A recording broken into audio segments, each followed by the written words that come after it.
వరంగల్ జిల్లా వర్ధన్నపేట పట్టణ పరిధిలోని గుబ్బేటి తండాలో భార్యాభర్తల మధ్య గొడవ తండ్రిని బలి తీసుకున్నాయి. తండాకు చెందిన భార్యాభర్తలు సురేష్, మౌనిక తరచూ గొడవలు పడుతున్నారు. ఈ తరుణంలో రాత్రి గొడవ పడుతుండగా సురేష్ తండ్రి సపావట్ రాజు మధ్యలో జోక్యం చేసుకుని కొడుకును మందలించాడు.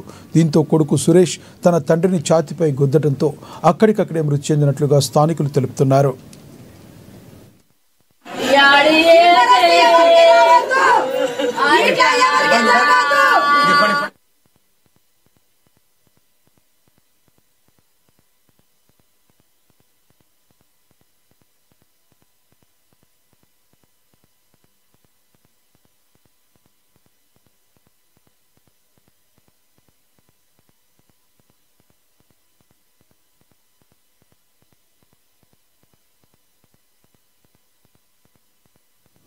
ఇవి